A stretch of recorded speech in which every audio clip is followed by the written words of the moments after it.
Vote appeal చేసుకోవడానికి big boss ఇచ్చినటువంటి మొదటి ఛాలెంజ్ పవర్ ఫ్లాగ్ ఛాలెంజ్. ఈ ఛాలెంజ్లో గెలవడానికి హౌస్ మేట్స్ చేయవలసింది ఏంటంటే, ముందుగా ఎవరైతే ఫ్లాగ్ని పట్టుకున్న వాళ్ళు ఆ రౌండ్లో ఒకరిని తప్పించాల్సి ఉంటుంది. అయితే ఈ ఛాలెంజ్లో ముందుగా గౌతమ్ అందరికన్నా ముందు ఆ ఫ్లాగ్ని పట్టుకుంటాడు. ప్రేరణని ఆ ఛాలెంజ్ నుంచి తొలగిస్తాడు. అయితే సెకండ్ రౌండ్లో కూడా గౌతమే ఆ ఛాలెంజ్లో ఆ ఫ్లాగ్ని పట్టుకోవడం జరుగుతుంది. సో గౌతమ్ సెకండ్ టైం నిఖిల్ని ఆ ఛాలెంజ్ నుంచి తొలగిస్తాడు. అయితే థర్డ్ రౌండ్లో మాత్రం ఆ ఫ్లాగ్ని అందరికన్నా ముందుగా మన రోహిణి పట్టుకోవడం జరుగుతుంది.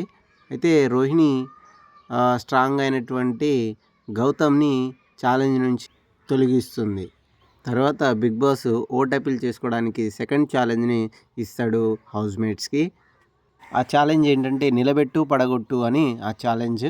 రోహిణి ఈ ఛాలెంజ్కి సంచాలకురాలుగా ఉంటారు.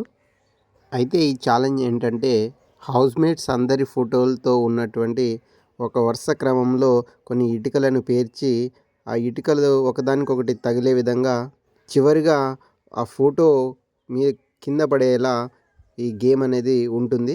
అయితే అవినాష్ అందరికన్నా ముందు పడేస్తాడు.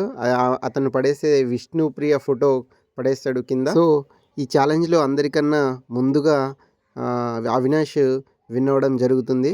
నిఖిల్ గౌతమ్ ఫోటో ఉన్నటువంటి దాన్ని పడేయాల్సి ఉంటుంది. ప్రేరణ అవినాష్ ఫోటోని కింద పడేస్తుంది. మరియు విష్ణుప్రియ ఏమో నిఖిల్ ఫోటోని కింద పడేస్తుంది. నబీల్ ప్రేరణ ఫోటోని కింద పడేస్తాడు.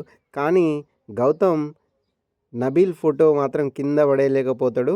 సో ఈ ఛాలెంజ్లో గౌతమ్ ఓడిపోవడం జరుగుతుంది. అందరికన్నా ముందుగా అవినాష్ విన్ అవ్వడం జరుగుతుంది.